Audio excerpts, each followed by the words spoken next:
Hi, this is Dr. David Brenham. Welcome to this video. Today's video is going to look at bivariate data and the Pearson R correlation coefficient that measures the association of two variables. This is meant for test one, that second part of test one. A lot of students seem to have a little bit of a problem conceptualizing bivariate data and this Pearson correlation coefficient. And it's my hope that after this video, you'll have a lot better understanding of it, and then you'll do much better on the test. So, value predictions. Have you ever been in a contest with a tiebreaker where the person in charge says, I'm thinking of a number between 1 and 5, and each of you pick a number, and the closest number wins? I think everyone's done that at one time or another, where you pick between 1 and 5. Now, if you are the first person to pick a number, which number do you pick? Well, if you don't know anything about what number the person is thinking about, the best number to pick is number 3. And the reason why you pick number 3, and it's the best pick, is because if you select 3 and your opponent selects 2, you have about a 60% chance of winning. Matter of fact, you have exactly a 60% chance of winning because a 3, a 4, and a 5, which is 60% of the 5 values, makes you the winner. The only way that you lose is if 1 or 2 is the number. So if you get a chance to do this game and somebody tells you to do it, make sure you go first and make sure you pick 3. If you select 3 and your opponent selects 4, you still have that 60% chance of winning because 1, 2, and 3 will win for you, and only 4 and 5 will win for them. And then if your opponent picks a 1 or a 5, it makes your odds even better. They go up to 75%. So, what is the moral of this story? The mean is always just the best estimate of an individual value of a group when no other information is known. If you have no idea which one of those numbers 1 through 5 that person is picking in their head, the best estimate of what number they pick is the mean, which is 3. And it's the same way it is in any set of variables or any variable, any individual objects in a set of a variable. So in this case, the 5 are 1, 2, 3, 4, and 5. Your average error, if you pick 3, will be about 1.2.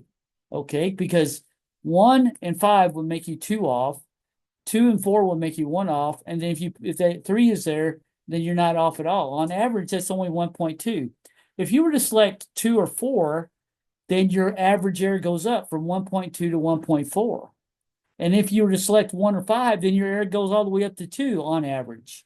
So the best estimate of a value of something is when you don't know anything else but the values inside that group of data is the mean.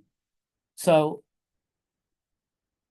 if you don't know anything else, know that the mean is the closest number that you can pick that will give you the least error in figuring out, if you all you're doing is guessing among a set of people. For instance, if you're trying to guess what somebody's GPA is, you have no idea what kind of a student that person is, but you know that the average GPA in the university is 2.5. 2.5 is the best guess for that person. Now, that person may have 4 and that person may have 1, but on the average, you'll have less error with that 2.5 than if you pick a 4 or a 1 or anything off that mean. And the further you get off that mean, the more error you'll have on average. Now, we go on to bivariate data. What if the value of one variable is associated with the value of another? In that case, that second variable will help you predict the value better than just taking the mean. For instance, if you know the person picking that number between 1 and 5 loves the number 4, and 80% of the time they're going to pick that number 4 instead 4, then you're probably better off instead of saying 3, the mean. I'm going to say 4 because I know that second variable is that person and the bias of that person. I know that I have a better chance with 4. So in this case, a data set with 2 variables is known as a bivariate data set. If you have 2 variables, it may be that one variable will help you select what the real value is of the other variable. So now the Pearson R is the measure of a linear association between two variables. Now, if two variables are completely random, if one variable has no association with the other variable at all, then the Pearson R is just going to be 0. And that 0 will mean that that variable does nothing to predict the value of this variable over here. In that case, still the mean is the best guess. But the Pearson R measures when there is that linear association between variables, it measures what that association is. Now, things you need to learn about the Pearson R statistic. 1, Pearson R measures are bounded between 1 and -1, where if R equals 1, Pearson R equals 1, it's a perfect positive relationship between two variables. So if you had two variables with a perfect positive relationship, Pearson R is 1. Pearson R -1 means you have a perfect negative linear relationship between two variables. So in the first example, in a perfect positive relationship, if this variable goes higher, this variable will go higher also. So if X goes higher, Y goes higher. That's a positive relationship. In the second example, Pearson R is -1 if it's perfect negative linear relationship. That means if this variable goes up, this variable goes down. So as this variable gets higher, this variable gets lower. That's a negative linear relationship. So be sure to understand the difference. Okay. If your R is 0, it means there's no relationship between these two variables at all. This variable can move. This variable won't react to that variable. So you have a scale. 1, perfect, positive, linear relationship, and it is linear. We'll talk about that in a second. A perfect negative linear relationship. And then in the center at 0, no relationship at all. Now, on those examples below, like if R is above 1, example, if it's 1.46, that means you did a miscalculation because it's impossible for R to be above 1. So if you get a test question, it says, what does R having an R 1.46 indicate to you? Well, it indicates that you had a miscalculation because you can't get higher than 1 on R. If you have a R of -1.24, it's too low. You can't get a R lower than -1. So that's a miscalculation. So understand that. So understand that the highest R you can have is 1. That's a perfect positive relationship. The lowest R you can have is -1. That's a perfect negative linear relationship. And then 0 means these two variables really aren't related to each other at all. Now, positive relationship.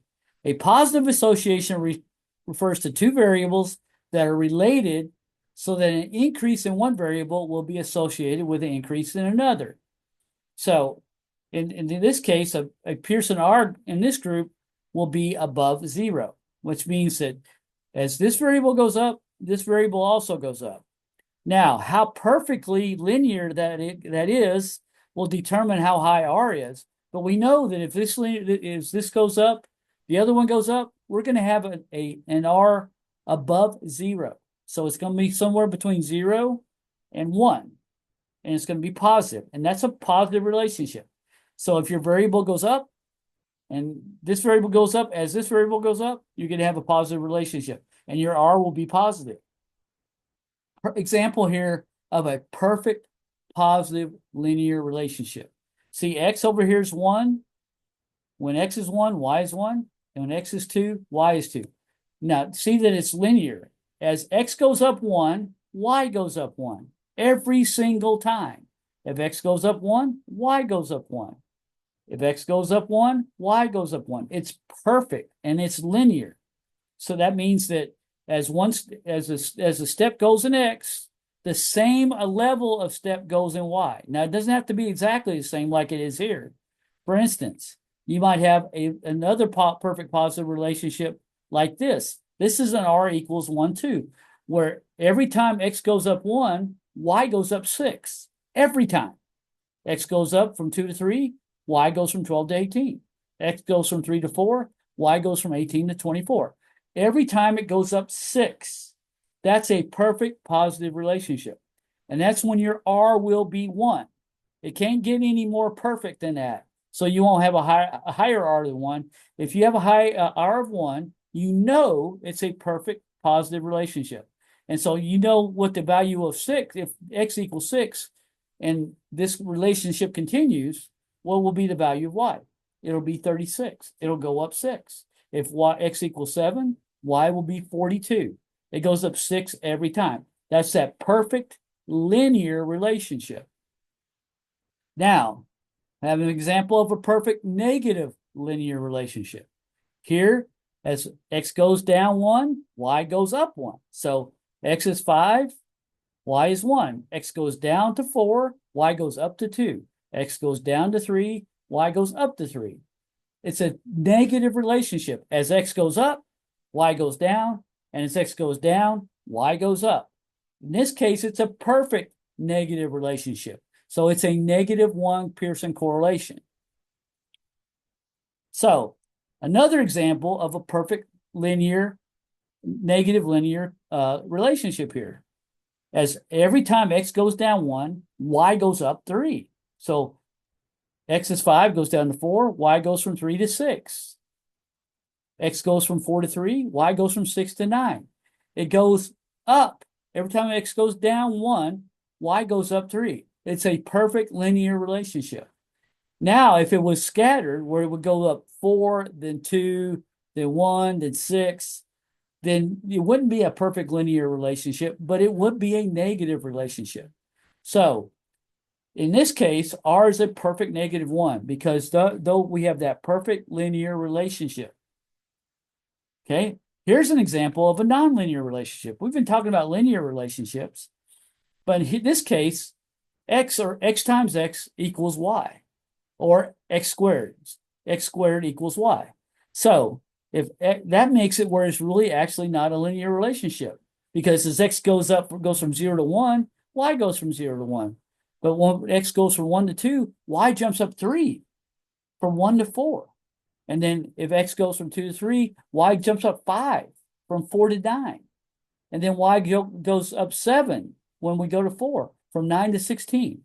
And we know exactly what the value of y is because we know it's x squared.